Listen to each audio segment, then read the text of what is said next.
CGP Angkatan 7 Kota Jambi. Kali ini saya akan menyajikan aksi nyata sosialisasi budaya positif di SMA Negeri 10 Kota Jambi. Untuk lebih jelas, kita saksikan liputannya berikut. Indonesia bersatu, hiduplah tanahku, hiduplah negeriku, bangsaku, rakyatku semuanya. Bangunlah jiwanya, bangunlah badannya, untuk Indonesia Raya. Indonesia Raya, merdeka raya, merdeka, merdeka, tanahku, negeriku yang ku cinta. Indonesia Raya, merdeka, merdeka, hiduplah Indonesia Raya.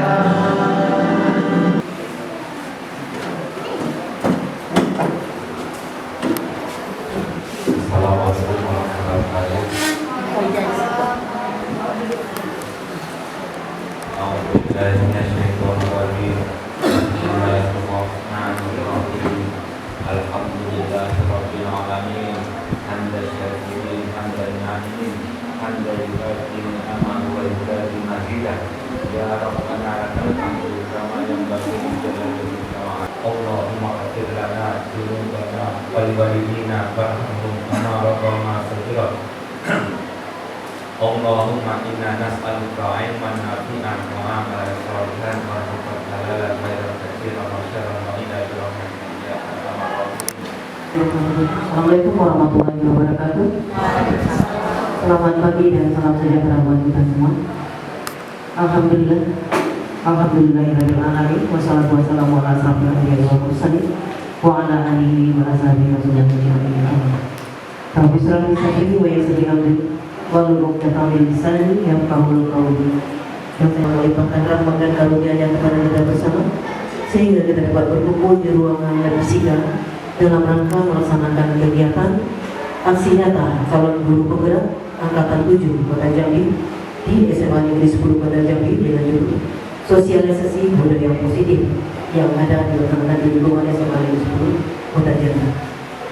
Bapak Ibu, ini adalah kegiatan yang merupakan dari guru penggerak, khususnya ada di SMA Negeri 10 Kota Jambi ini ada 2 orang.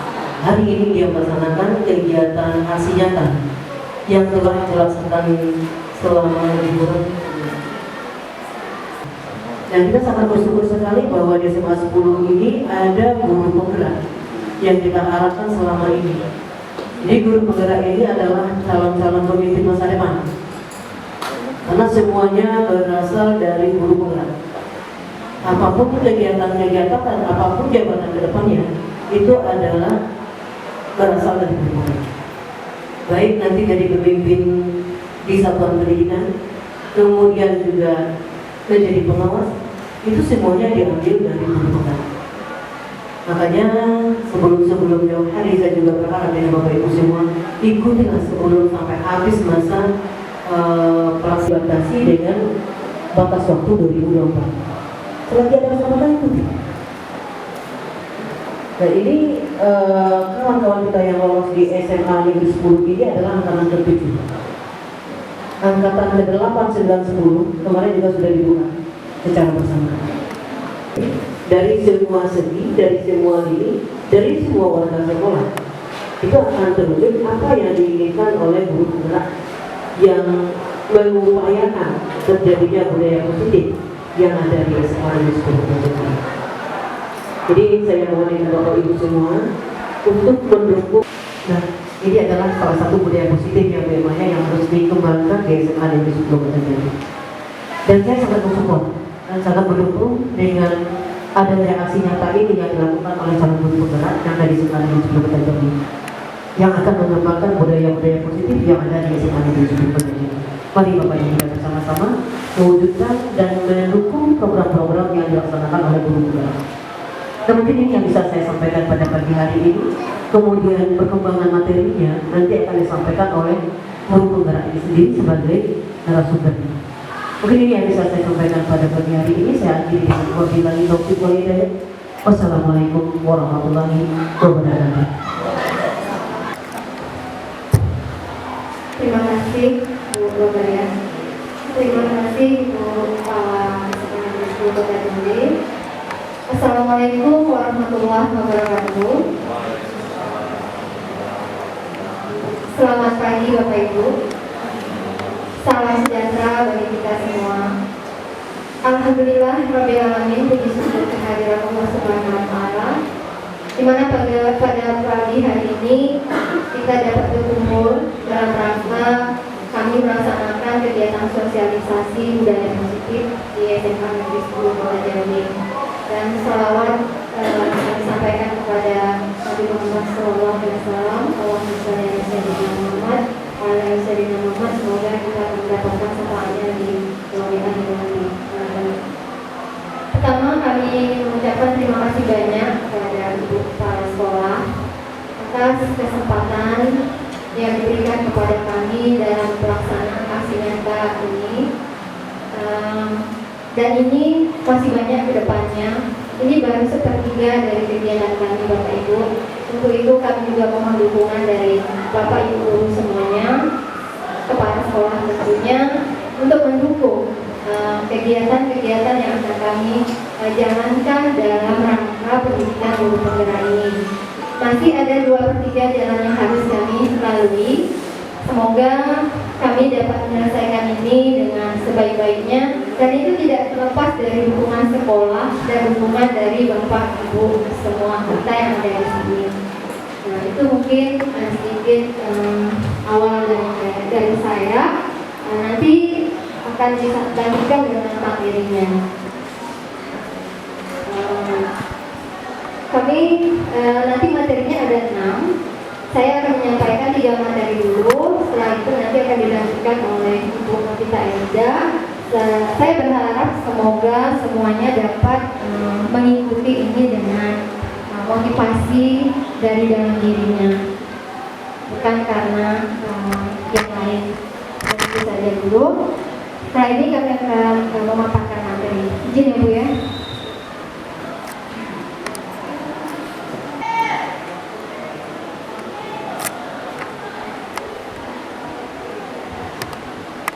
Sosialisasi budaya positif.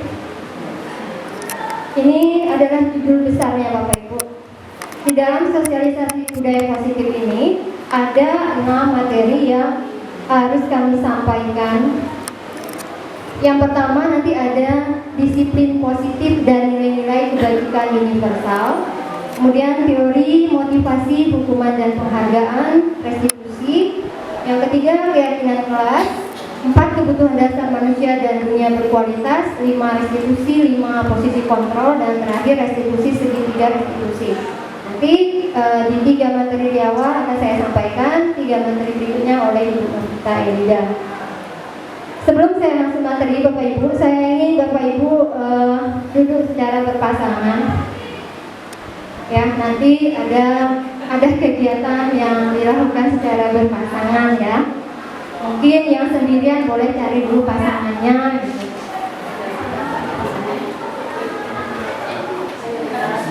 Kalau sudah dapat pasnya pasangan bukan cewek cowok, ya udah ibu-ibu bapak-bapak gitu.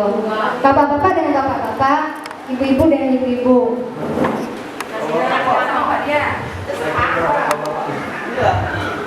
Ini bapak-bapak kan? Ini bapak sama dia. Siti.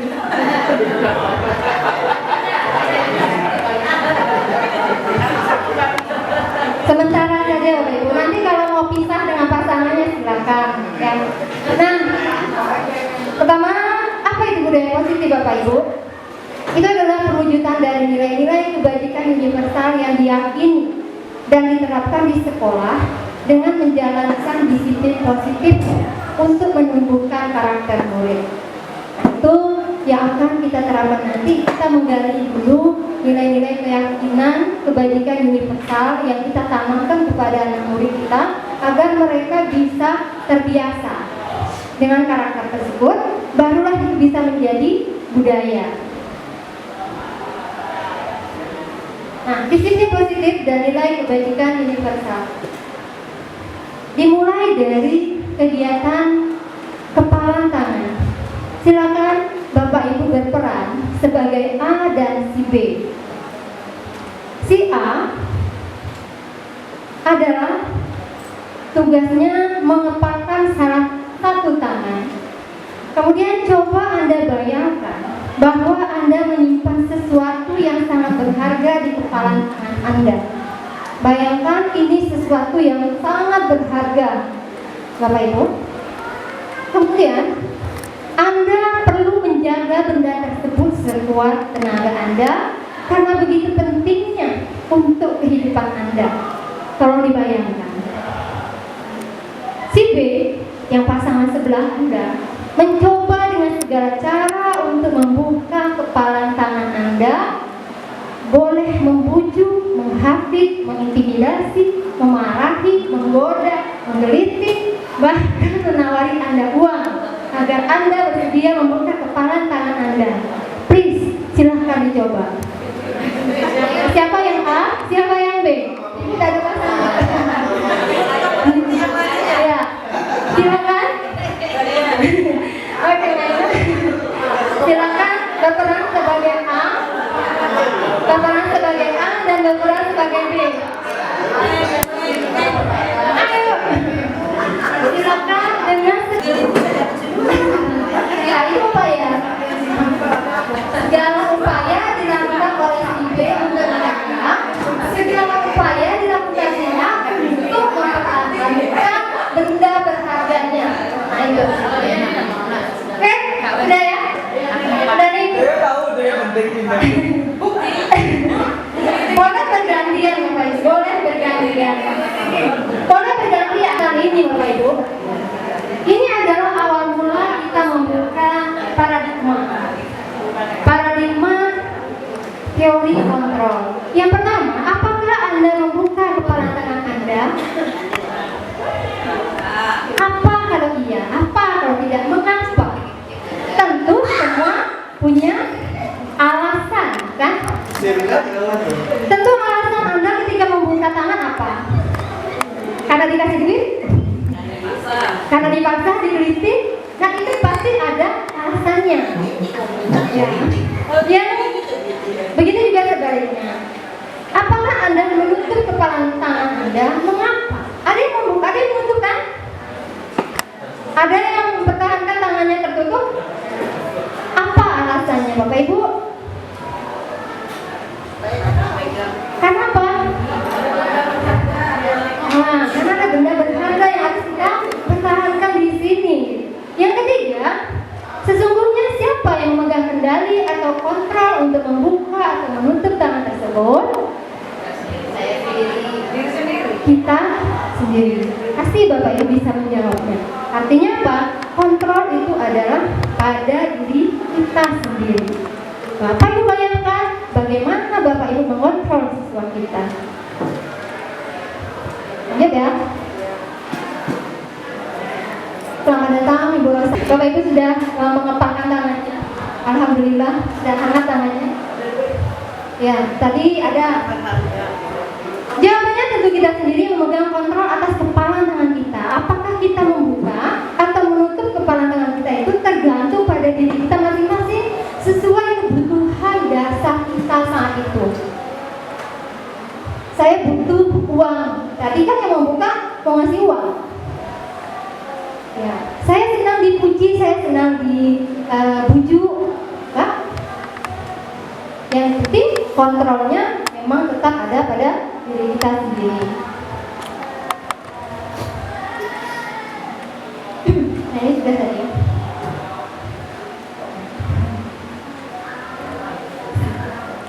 Maaf. Saya katakan tadi diawali dengan perubahan paradigma, Ibu. Diawali dari bagaimana kita merubah pola pikir kita bahwa kontrol itu adalah pada diri kita sendiri. Ini yang akan kita tanamkan nanti kepada siswa kita. Selama ini mungkin kita sebagai guru ya merasa berkewajiban mengontrol perilaku siswa agar memiliki perilaku yang guru harapkan. Perwujudannya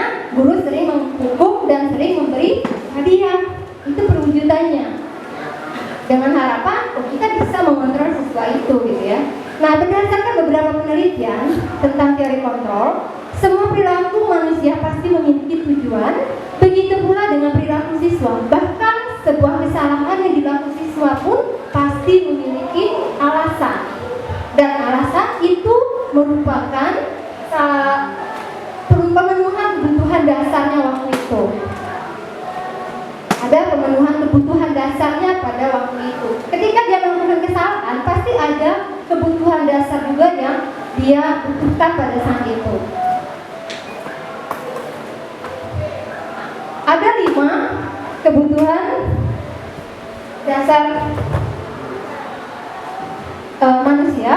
Tentunya Bapak Ibu pasti tahu ini, ya. Pastinya kita ingin bertahan hidup, kita ingin kasih sayang dan rasa diterima, penguasaan, kesenangan, kebebasan. Inilah dasar dari orang berperilaku. Nah, dari psikiater William Glasser dalam teori kontrol, dia meluruskan beberapa miskonsepsi tentang makna kontrol. Yang pertama, ilusi guru mengontrol murid. Tidak semua murid bisa kita kontrol, Bapak Ibu. Sudah kita buktikan bahwa kontrol itu adalah pada diri kita sendiri. Kemudian ilusi bahwa semua penguatan positif, efektif, dan bermanfaat itu hanya bersifat sementara, Bapak Ibu. Kita memberikan penguatan itu hanya sifatnya sementara. Tapi ketika sudah kita tidak beri penguatan positif kembali, mereka akan kembali kepada dirinya sendiri. Ilusi bahwa kritik dan membuat orang merasa bersalah dapat menguatkan karakter. Kita mungkin sering mengkritik, ya. Kita mungkin sering membuat orang itu merasa bersalah, ya. Itu bukan dapat menguatkan karakter, tidak. Malah itu sebenarnya akan melemahkan. Kita bayangkan saja itu di posisi kita. Bagaimana Bapak Ibu ketika dikritik dan bagaimana ketika Bapak Ibu diberi rasa bersalah. Nah, ini teori Bapak Ibu dari psikiater. Dan terakhir, ilusi bahwa orang dewasa memiliki hak untuk memaksa. Jangan jauh-jauh kita dengan anak kita aja. Ya, kamu harus begini, kamu harus begitu. Padahal mereka juga punya kebebasan. Mereka juga punya keinginan untuk seperti apa. Masuk misalnya anak-anak ini sekolahnya ini, orang tuanya ini. Nah, kenapa? Ilusi itu adalah bahwa orang dewasa itu mempunyai hak untuk memaksa anak. Itu dari William Glasser, Bapak Ibu, ya, bukan dari saya. Lanjut. Nah, apa yang tadi? Ya, saya rasa ini udah jelaskan saja.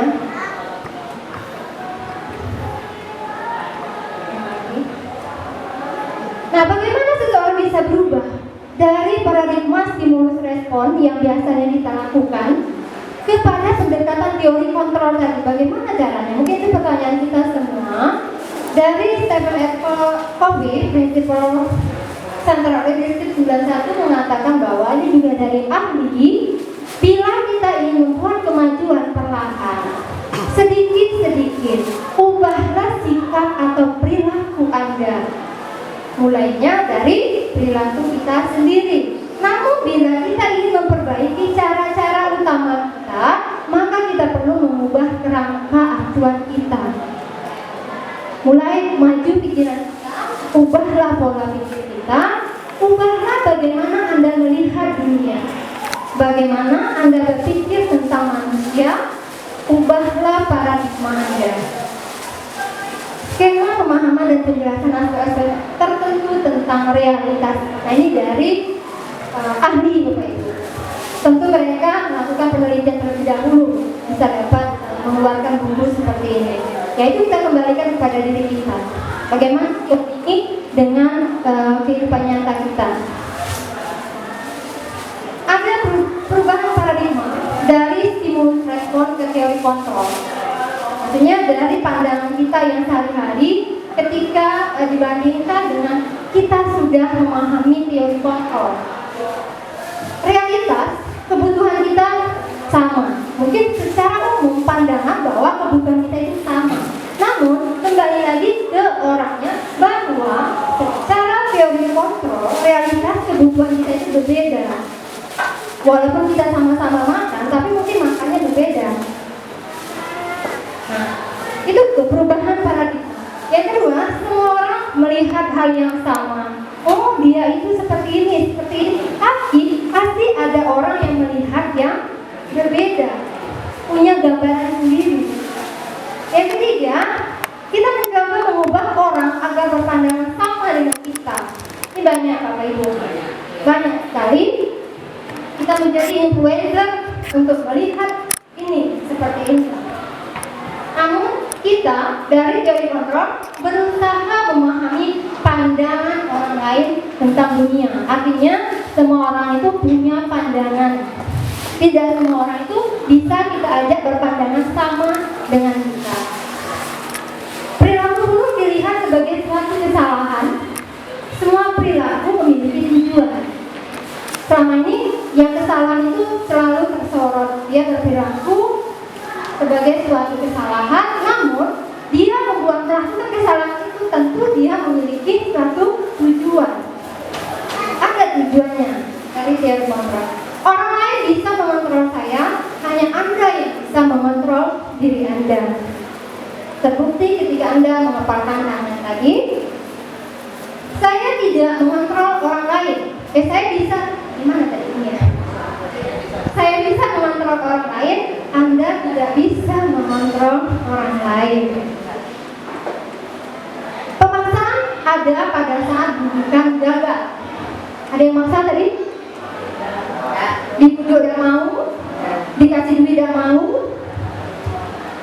Kolaborasi dan konsensus menciptakan pilihan-pilihan baru. Artinya ini berkolaborasi, bekerja sama, tentu akan menghasilkan solusi-solusi. Model berpikir menang kalah. Jadi selama ini kita mikir, aku menang, kamu kalah. Bagaimana supaya aku menang dan kamu kalah? Namun dalam teori kontrol bagaimana semuanya menang. Kita menang, mereka menang.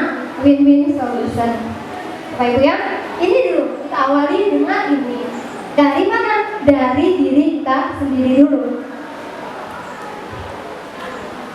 Nah, mari kita tanyakan ke diri kita sendiri bagaimana kita berperilaku. Mengapa kita melakukan sesuatu? Satu, apakah kita melakukan sesuatu karena adanya dorongan dari lingkungan atau ada dorongan yang lain? Bapak Ibu kesini melakukan sesuatu karena apa? Oke, satu karena sudah tugas. Mungkin awalnya seperti itu. Namun setelah nanti ada perubahan. Mengapa saya kesini? Terkadang kita melakukan sesuatu karena kita menghindari rasa sakit atau ketidaknyamanan.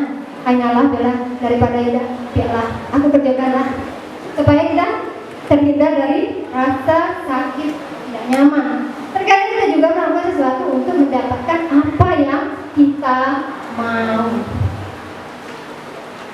Dari ketiga ini, yang mana yang akan menjadi tujuan disiplin positif Bapak Ibu? Yaitu motivasi untuk menjadi orang yang mereka inginkan dan menghargai diri sendiri dengan nilai-nilai yang mereka percaya ini. Yang ketiga, jadi disiplin positif yang akan kita tanamkan nanti adalah bagaimana kita melakukan sesuatu itu untuk mendapatkan apa yang kita mau, bukan karena si A, bukan karena si B. Bagaimana supaya itu berawal dari diri kita sendiri. Mungkin awalnya dari pemaksaan, nggak apa-apa itu kebiasaan, dari aturan. Namun setelah kita terbiasa dengan segala aturan, peraturan yang dibuat oleh sekolah, ya kita menjadi motivasi sendiri. Hingga ujung-ujungnya nanti kita tanpa aturan kita pun sudah punya motivasi untuk menghargai diri kita sendiri. Ini tujuan dari disiplin positif itu Bapak Ibu. Bukan berarti kita tidak mematuhi aturan, tidak. Kita membiasakan bahwa kita sudah teratur dan kita sudah menanamkan di hati kita motivasi sendiri, intrinsik.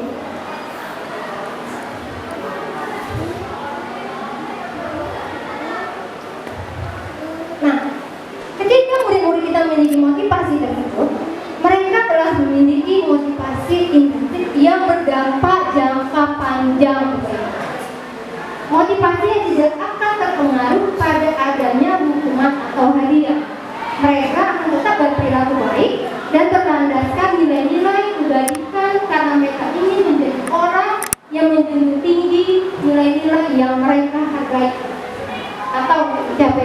dia itu.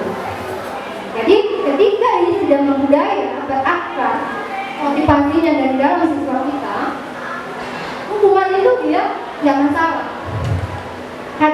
Dia tidak tergiur. Kenapa? Dia meyakini bahwa di dalam hatinya dia sudah termotivasi untuk mencapai apa yang dia inginkan. Dia ingin menjadi orang yang disiplin. Dia ingin menjadi orang yang bertanggung jawab. Yang penting dia sudah menanamkan itu dulu Bapak Ibu. Ya, apa itu disiplin positif? Bentuk kontrol diri seseorang untuk menjadi seperti apa yang diinginkan dan menghargai diri sendiri dengan nilai-nilai yang mereka percaya tadi. Sebagai pendidik, tujuan kita adalah menciptakan anak-anak yang memiliki disiplin diri, sehingga mereka bisa berperilaku mengacu pada nilai kebajikan universal dan memiliki motivasi intrinsik. Ini tugas kita baik. Menciptakan anak-anak itu memiliki disiplin pribadi. Itu saya jelaskan karena nilai kebajikan Bapak Ibu sudah tahu ya, yaitu seperti rasa hormat, menghargai, empati, tanggung jawab. Nah, saya kasih ada contoh. Nah ini juga profil pelajaran-pelajaran silang itu tuh adalah nilai kebajikan universal. Kan kita ini dulu juga anak kita nih, beriman bertakwa, mandiri berkala kritis, berniatan global, berpokoknya kreatif. Tanamkan keyakinan kepada kita ini. Tanamkan dia dari dalam hatinya. Ini ada contoh, ada peduli, keterbukaan, rajin, integritas, rasa hormat, tanggung jawab. Ini salah satu contoh dan masih banyak lagi yang belum kami paparkan di sini. Tapi ini sudah cukup mewakili. Baik hati, dermawan, harga diri. Kalau ini sudah tertanam ke hati murid kita, itu akan mudah saja nanti dia melewati segala peraturan-peraturan yang ada di sekolah kita tanpa mereka terpaksa. Oke, yang kedua, kita lanjutnya langsung ke teori berikutnya, ya, yaitu teori motivasi.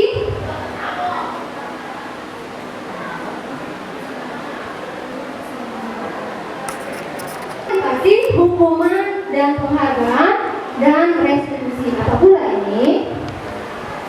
Apakah motivasi Bapak Ibu mengikuti kegiatan ini? Ya, silakan jujur. A. Untuk menghindari ketidaknyamanan atau hukuman. B. Untuk mendapatkan imbalan. C. Untuk mendapatkan ilmu. Jujur padaku. Jujurlah Anda padaku Anda. Mungkin C ya? Iya, alhamdulillah. Kalau tidak memilih yang C, ya memang untuk mendapatkan ada yang B. Dan masalah Bapak Ibu, awalnya mungkin A. Kenapa? Anda A ya? Langsung C. Alhamdulillah kalau langsung C. Ada kebalik, awalnya C, kemudian jadi A. Kita kembali ya B. A itu pertama dia menghindari ketidaknyamanan atau hukuman. Ini sudah ditugaskan, kok nggak hadir, nggak nyaman. Mungkin itu awalnya. Yang kedua, untuk mendapatkan imbalan. Mungkin, siapa tahu dengan libur ini ada imbalannya. Yang ketiga, untuk mendapatkan ilmu. Tidak masalah Bapak Ibu, motivasi kita itu tidak semata-mata langsung dari diri kita, tapi berawal juga dari orang lain. Contohnya saya, waktu ikut CGP, saya tidak ada motivasi. Siapa yang motivasi saya? Dia, WP, kepala sekolah, memotivasi. Ikutlah. Itu awalnya. Namun setelah diikuti, ya kita lolos. Kemudian yang C, mendapatkan ilmu. Ilmunya banyak, makanya memang betul kata kepala sekolah. Silakan, selagi masih ada kesempatan ikuti. Bukan motivasi untuk jadi pemimpin, jadi kepala sekolah bukan. Tapi ini Bapak Ibu, mendapatkan ilmunya di pendidikan guru pemula itu, Masya Allah, ilmunya sangat bermanfaat. Percaya lah, jangan berpikir. Ya, mana? Pelajaran matematika. Sehingga pada saat pembelajaran tersebut berlangsung, dia lebih banyak berdiam diri atau menggambar di buku pelajarannya. Pada saat guru matematikanya, Pak Seno, menanyakan pertanyaan IPA menjadi gugup dan tak sengaja menjatuhkan tasnya dari kursi, serta tiba-tiba menjadi gagap pada saat berupaya menjawab. Seluruh kelas pun tertawa melihat perilaku IPA yang bicara bergagap dan terkejut tersebut. Pak Seno pada saat itu membiarkan teman-teman IPA menertawakan IPA yang tergagap dan malu luar biasa, dan malahan minta IPA untuk maju ke depan dan berdiri di depan kelas sambil menunjuk hidungnya karena tidak bisa menjawab pertanyaan Pak Seno. Kelas makin gaduh dan anak-anak pun tertawa melihat IPA di depan kelas memegang ujung hidungnya. Terima kasih. Terima kasih Pak Jeki. Nah, ini kasus Bapak Ibu mungkin tidak jarang kita temui, tapi ini pernah terjadi. Nah, bagaimana kita menanggapi ini Bapak Ibu? Oke, ada pertanyaan. Apakah Anda setuju dengan tindakan Pak Seno terhadap IPA? Mengapa? Setuju mengapa? Tidak setuju mengapa? Oh ya, silakan. Ya, Pak Seno mau ngomong.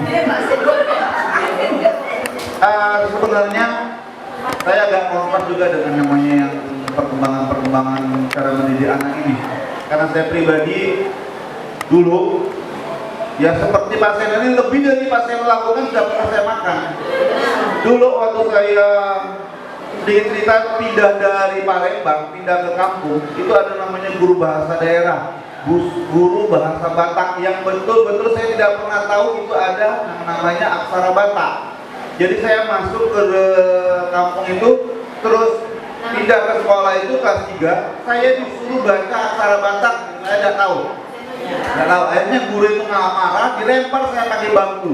Saya dilempar pakai bangku, up, ya, ke depan kau, pakai bahasa Batak. Saya nggak paham juga bahasa Batak. Kebetulan kawan sebelah saya ngasih tahu, mau disuruh ke depan. Akhirnya ke depan saya, bawa bangku kau itu. Bangku itu dibalik kayak gini selama 2 mata pelajaran, jam pelajaran Bapak itu. Terus besoknya lagi, dia itu ngasih PR. Buku itu kalau di kampung saya itu sekali seminggu, namanya pasar. Kalangan ya, kalau di sini namanya enggak. Jadi harus minggu depan harus bisa ke Porsia beli namanya buku bahasa Batak itu. Jadi saya tidak ngerjain PR. Tapi karena saya takut dia Bapak itu, dia bagaimana caranya saya harus ngerjain PR. Ya, terpaksa saya harus pinjam. Keliling kelas saya pinjam buku. Walaupun tidak benar, memang tidak benar, biasanya masih kena juga, akhirnya kena tampar lagi. Akhirnya dengan tindakan yang dibilang Pak Kesko itu tadi, akhirnya saya jadi takut dan akhirnya tidak akan mengulang lagi. Ya mungkin kemanjaan saya waktu di Palembang kemarin ya, karena guru di Palembang tidak ada yang kayak gitu. Di kampung saya banyak, sampai detik ini masih banyak kayak gitu. Ya, tapi ya saya, kalau saya bilang selagi tidak membunuh ya saya setuju aja.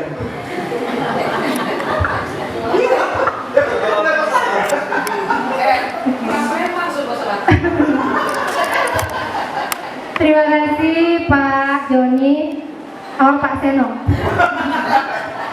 Iya. Oke, terima kasih sudah men-share pengalamannya Bapak Ibu. Ya mungkin kita dulu dididik seperti itu, begitu kerasnya Bapak Ibu. Jadi kita ambil saja sisi positifnya. Namun zaman terus berkembang, ya. Bagaimana pula kita mendidik anak kita pada zaman sekarang ini? Menurut Anda, tindakan Pak Seno terhadap IPA adalah sebuah hukuman atau konsekuensi? Konsekuensi atau hukuman, Bapak Ibu? Hukuman. Mengapa? Nah, itu mari kita bahas mengapa ada hukuman dan mengapa ada konsekuensi. Itu tentu ada hukuman dan ada yang namanya konsekuensi. Namun apa bedanya? Selama ini kita menghukum anak itu hukuman atau konsekuensi. Selama ini kita dapat hukuman atau kita dapat konsekuensi dari guru kita. Itu kita akan bahas di sini. Kalau restitusi apa? Proses menciptakan kondisi bagi murid untuk memperbaiki kesalahan mereka sehingga mereka bisa kembali pada kelompok mereka dengan karakter yang lebih kuat. Ini yang akan nanti kita harapkan jika kita sudah dapat membudayakan disiplin positif kepada anak-anak kita nanti. Jadi bukan dihukum, bukan dikasih konsekuensi, itu tetap, namun hukuman adalah alternatif terakhir. Bagaimana cara kita melakukan restitusi terlebih dahulu? Restitusi merupakan proses kolaboratif yang mengajarkan murid untuk mencari solusi untuk masalah mereka dan membantu murid berpikir tentang orang seperti apa yang mereka inginkan dan bagaimana mereka harus memperlakukan orang lain.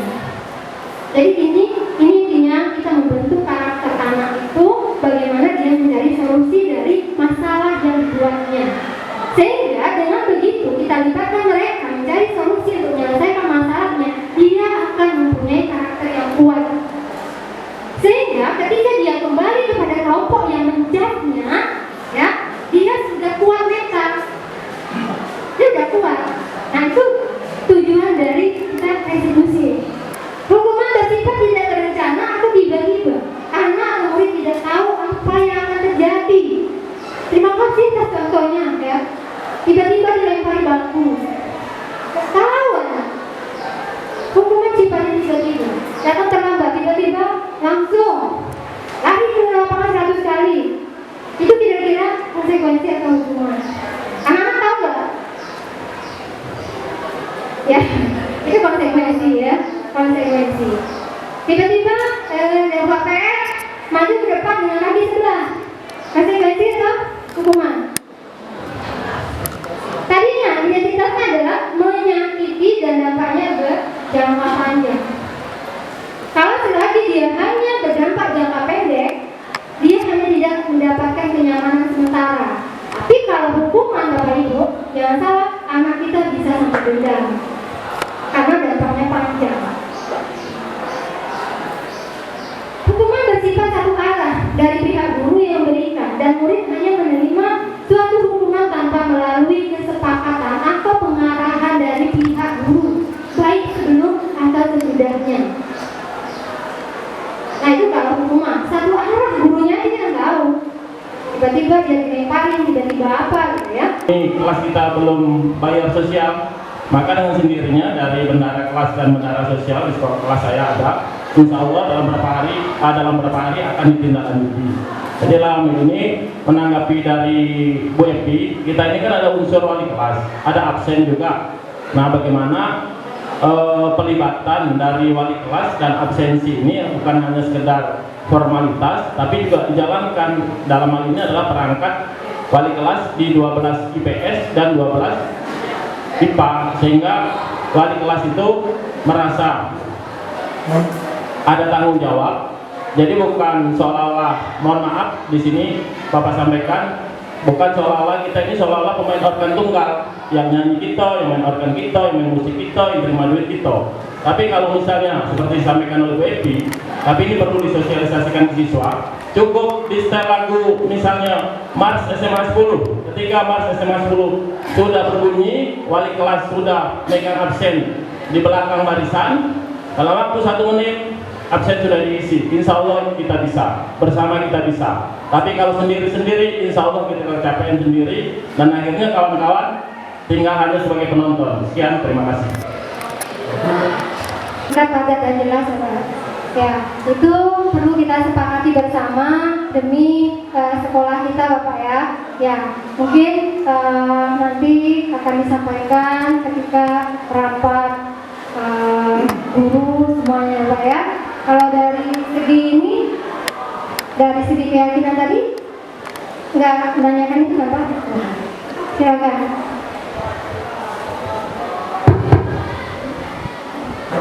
Ya, baik. Di sini saya hanya ingin menambahkan saja. Yang pertama, gini, manusia itu sebenarnya tidak ada yang sadar, ya kan? Manusia itu hanya terkesemasan. Kita bawa itu menjadi lebih sedikit supaya lebih mudah diingat ya. Nah, setelah keyakinan sekolah selesai dibuat, maka semua warga kelas dipersilakan membaca ulang dan menyetujuinya serta menandatanganinya. Artinya kita udah sepakat. Keyakinan sekolah selanjutnya bisa didekatkan, ditempel untuk dilihat oleh warga sekolah. Nah, ini contoh keyakinan kelas. Kalau hormat itu apa, kalau bekerja itu apa, kalau diterima dan dimiliki itu apa. Ini bisa juga selalu bersikap positif, senantiasa menjadi diri.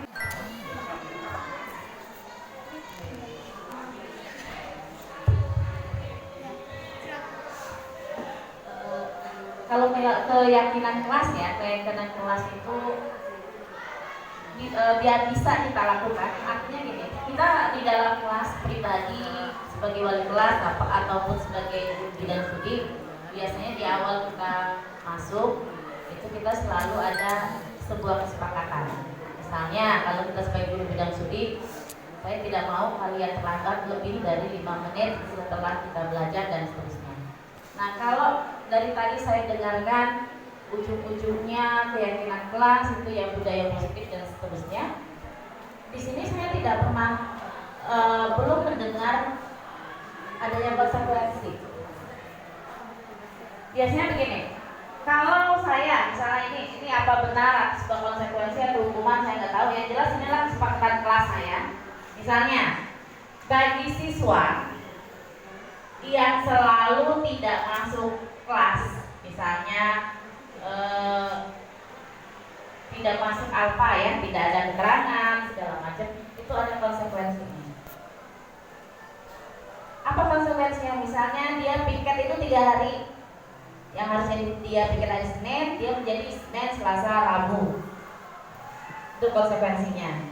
Kemudian selain itu dia juga akan kita panggil orang tuanya dan seterusnya. Nah, di sini saya lihat gak ada konsekuensinya. Kalau berdasarkan pengalaman kita sudah berapa tahun jadi guru, kalau cuma membuat sebuah kesepakatan kelas saja tanpa adanya konsekuensi, kayaknya hanya sekedar sebuah peraturan di papan tulis gitu. Nah, apakah boleh dalam membuat sebuah keyakinan kelas untuk mencapai hal yang maksimal ini kita melalui tahapan-tahapan sebuah konsekuensi? Sama juga kita dulu sholat masa kecil, kalau nggak sholat udah usia 7 tahun kita kan dipukul ya. Nah, lama-lama jadi terbiasa gitu, nggak dibuat sebagai sebuah beban karena memang sudah biasa seperti itu. Tapi kalau misalnya dulu nggak dimarahin kita ngaji atau nggak dimarahin kita sholat dan segala macam, itu sampai sekarang males-males gitu. Gimana ini? Ada sebuah dua dilema yang peraturan lama dengan sekarang itu sangat berbeda. Terima kasih Ibu Dian. Saya ambil dulu tetap dibuat. Saya tanya dulu, tadi Ibu Dian buat kesepakatan, itu artinya kita sudah menyepakati satu kelas. Nah, ketika dibuat kesepakatan itu, anak-anak tahu nggak konsekuensinya? Ketika kamu melanggar ini, konsekuensinya adalah ini. Kesepakatan itu dari peraturan sekaligus konsekuensinya bukan? Ya, itu peraturan, tidak salah. Peraturan tetap ditegakkan. Hanya saja yang kami maksud dengan keyakinan kelas ini adalah bagaimana kita menarik siswa tadi yang sudah melakukan peraturan itu supaya termotivasi secara intrinsik untuk menjalani keyakinan makna dari peraturan tersebut. Bukan berarti konsekuensi tidak ada, konsekuensi tetap ada. Namun kalau sudah ditarik dengan keyakinan, itu nanti namanya restitusi. Nah, konsekuensi tetap ada. Makanya setiap sekolah punya peraturan, negara saja punya peraturan. Tidak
seperti yang dibilang Herjoni tadi bahwa bagaimana sih mengatur anak-anak untuk upacara. Mungkin kita coba dulu, mungkin maybe yes, maybe no ini ya, karena saya udah pernah coba gitu. Kita punya konsekuensi dulu dengan anak-anak. Bagaimana kalau kita terapkan memang apabila dalam waktu sekian atau sekian menit belum juga terbentuk barisan nih, misalnya contoh di kelas 12, kita berikan konsekuensinya. Mereka harus dihukum apa? Seperti itu. Kita coba aja sampai 3 kali, saya rasa mereka takut. Tapi benar-benar memang kita konsekuensi, memang betul-betul kita hukum. Dan hukuman itu jangan yang membuat mereka itu mencemehkan kita. Betul-betul memang kita konsekuensi, memang pas hukuman itu sesuai dengan kondisi anak kita. Contoh, ya ini saya pernah punya pengalaman bahwa ini kelas 12 IPS 1 misalnya. Apabila tidak tertib juga, maka nanti saya jemur selama 30 menit misalnya, selama 15 menit. Dan itu nanti ternyata mereka memang melanggar, betul-betul kita terapkan. Dan kita harus kompak. Nah kalau itu kita terapkan terus-menerus, saya rasa bisa kok. Kita nggak perlu lagi koar-koar seperti itu. Karena saya sering mencoba itu, sering saya coba itu, ternyata ya alhamdulillah walaupun tidak 100% karena memang anak kita kan tidak perfect. Adalah perubahannya seperti itu. Daripada kita koar-koar terus tiap pagi, Senin, itu terus, kadang-kadang kata-kata kita sudah melampaui batas ya, nggak saking jengkelnya kita kan kadang-kadang kita anak namanya mah. Saya setuju dengan mem, namun diawali dengan satu yang harus kita pahami betul bahwa menanamkan itu yang pertama sekali dulu. Kenapa kok kalian harus ke lapangan tepat waktu? Kenapa kok harus jangan dipanggil-panggil? Yang pertama kita tanamkan dulu bahwa itu adalah kewajiban siswa. Ketika bel berbunyi, siswa harus sudah di lapangan. Itu yang pertama kita tanamkan ke mereka, dan itu tugas bersama, bukan tugas Serjoni saja. Kalau tugas Serjoni dia tidak masuk ke 24 kelas ya. Mana pula dia masuk di guru kesenian sekarang. Nah, namun semua tugas kita masing-masing, kita guru mapel, wali kelas, dan semua warga sekolah ini yang pertama menanamkan dulu budaya itu ke siswa kita bahwa setiap Senin kalau sudah berbunyi tolong langsung ke lapangan. Kalau tidak begini. Kalau cepat kamu ke lapangan, proses akan cepat dimulai, kamu tidak akan lama berpanas-panas. Banyak yang harus kita tanamkan ke mereka bahwa apa alasan mereka harus datang tepat waktu. Nah, kemudian baru disertai dengan adanya peraturan beserta konsekuensi yang sudah dikasih oleh Member Gaya tadi. Ketika mereka sudah kita tanamkan, sudah kita buat peraturan beserta konsekuensi, peraturan pasti disertai dengan konsekuensi. Itu yang dikatakan dia tadi, tidak bisa terpisah antara hukuman dengan konsekuensi. Itu satu, sama-sama hukuman sebenarnya. Cuma kalau yang namanya hukuman mendadak, misal anak tiba-tiba makan dalam kelas, tidak ada aturan sebelumnya kita buat bahwa kalau makan dalam kelas begini-begini. Kita akan masuk, anak lagi makan, kemudian anak yang lagi makan itu kita tumpahkan nasinya, atau malah kita suruh jilat. Assalamualaikum warahmatullahi wabarakatuh. Saya merupakan rekan sejawat dari CGP atas nama Ibu Sarifah Elmawati Eskom. Saya bernama Rosana Nasution, SPD, MSI. Saya akan memberikan beberapa penilaian terhadap apa yang sudah disampaikan oleh CGP Ibu Emma. Pada sosialisasi kemarin, ilmu yang diberikan oleh Ibu Emma sangat bermanfaat sekali mengenai disiplin positif yang berlaku, yang bisa kita terapkan kepada anak-anak. Dan contoh-contoh yang diberikan juga sangat mengena, dan kita sebagai seorang guru dapat mengambil tindakan-tindakan positif yang bisa kita terapkan kepada anak. Kalau untuk Ibu Sarifah Elmawati, saya rasa untuk penyampaian materinya cukup oke. Terima kasih. Wassalamualaikum warahmatullahi wabarakatuh. Assalamualaikum warahmatullahi wabarakatuh. Saya salah satu peserta dari sosialisasi budaya positif. Setelah adanya sosialisasi dari tim sosialisasi budaya positif, itu banyak sekali manfaatnya, dan mudah-mudahan kami bisa merubah cara atau paradigma baru ini menjadi yang lebih bagus. Dan untuk tim sosialisasinya atau materinya juga sangat menarik dan menyenangkan, sehingga asik juga diterima dan didengar, ya, sehingga memang benar-benar kami merasakan, khususnya saya memang merasakan benar-benar itu memang menambah ilmu, walaupun itu waktunya agak singkat begitu. Saya rasa itu pendapat saya selama mengikuti sosialisasi, dan harapan kami memang terus ini ada penambahan terus bagi kami yang belum tahu, mudah-mudahan akan lebih paham lagi dan bisa kami terapkan kepada peserta didik kami. Sekian saja, wassalamualaikum warahmatullahi wabarakatuh.